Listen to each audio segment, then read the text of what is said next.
I've just had a wow experience. I've given my dog some bones to eat. Have you created wow experiences for your family today when it comes to food?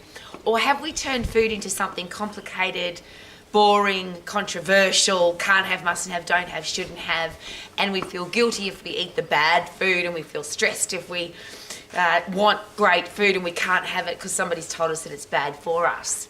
Well, I like to look at it at a whole different angle, and I think it's really exciting to be able to eat whatever you want. How about that? Eat when you're hungry, stop eating when you're full, eat all the foods that you love and don't eat the foods that you don't like. Why would you waste calories on food that you don't like? I say that almost every single day. So how about this? If your body is healthy, it's fit and it's strong, or I'll just start with fit and strong. A fit, strong body has a fast metabolism, a fast base metabolic rate, which means your body needs more calories to survive. Because you can move around faster and do more stuff and you're more active, because you're fit and strong, you have a faster metabolic rate throughout the day, so you burn calories faster throughout the day. And you have a great fat-burning respiratory quotient, which is your body prefers to burn fat when you're resting because it wants to burn carbohydrate when you're exercising. So all of that wrapped up in one beautiful package means that your body will burn up everything that you put into it.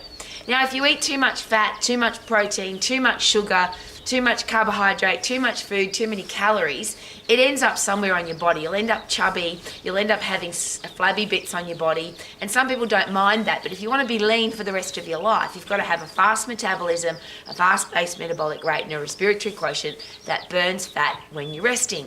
And the reason for that, of course, is that we rest more than we exercise. So if your body prefers to burn fat when you're sitting on your backside, then you're going to have a body that's leaner. So how do you get lean? How do you get fit? How do you get strong? And we've made that super complicated too, haven't we? You've got to exercise for this amount of time. You've got to do this many reps and sets. You've got to be in the zone 2, zone 1, and all this stuff about exercise, it's so complicated. I'm an exercise professional. I have been all of my life, a personal results coach. All I've aimed to do my whole life is to get people healthy, fit and strong in the simplest, easiest, fastest way possible. And the interesting thing about the fastest way possible is that 9 out of 10 people in the world either don't exercise at all, or their exercise program isn't working, they're not getting the results that they want, or it's not going to give them long-term results because it's a stupid program. So the closer we can get to zero, the better, because most people do zero. But it seems the exercise professions try to make exercise long and boring and complicated and even unsafe, so people are getting injured. How stupid is that? So how about this? The closest you can get to zero is 10 seconds, which I think is how the human body is designed. Whoever created it, whoever you believe in, the human body is designed to be its fittest, leanest and strongest in the shortest period of time.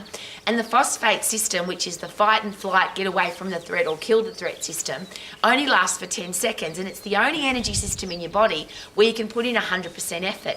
And I always share this. If you have a look at the Olympic Games or any athletic pursuit where there's running involved, there's a race where it's phosphate. The 100-metre sprint is 10 seconds. It's the fastest race in the world. It's the most exciting race to watch, in my opinion, but it's only 10 seconds. And when you have a look at what those people look like, the people that sprint for 10 seconds, versus the people that walk or the people that do long distance running, it's a really interesting observation. So what if you could get fit, lean and strong in 10 seconds? What if you could get fit, lean and strong in 10 seconds? Now, to sprint you have to be strong. That's why Olympic sprinters look so good, because to go fast, to be able to sprint hard, you have to have a strong body. So if you lift something for 10 seconds, and if you can lift it for more than 10 seconds, you're out of the phosphate system, which means the weight's too light. So you're really only doing of each exercise, and you really only need to do one exercise because you want to use every single muscle, ligament, tendon, joint, bone in your body. So if you lift something heavy up off the ground and put it back down again, you'll use your whole body, including your central nervous system and your endocrine system, your skeletal and muscular system, your cardiovascular system. Your immune system will get stronger, your digestive system will work better. You'll get a strong body that can then go and sprint, which means you can get fit. And all of those things are 10-second processes. Not 1 minute, not 10 minutes, not 30 minutes, not hours and hours, 10 seconds. And then you've got a body that's got a fast-paced metabolic rate. So you need more calories to survive because you've got more muscle and you've got strong muscles. I, as a woman, can't create more muscle, but I can certainly maintain what I've been given. Isn't that awesome? You'll burn calories faster during the day because you've got a body that's turned into a V8 engine or a V12 or a jet engine versus a 4-cylinder putt-putt engine. You'll be able to do everything faster, so you burn calories faster in the day. You've got a fast respiratory quotient, which prefers to burn fat.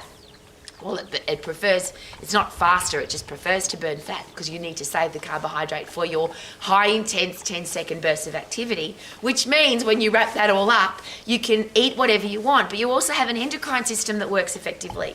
So you never eat too much because your body will tell you, your hormones will tell you, eat when you're hungry, stop eating when you're full, eat all the things that you love, and your body will tell you what you love. Don't eat the stuff you don't like, which is why I love being out here with my dogs, because they obviously, I've given them bones today, it's their favourite thing.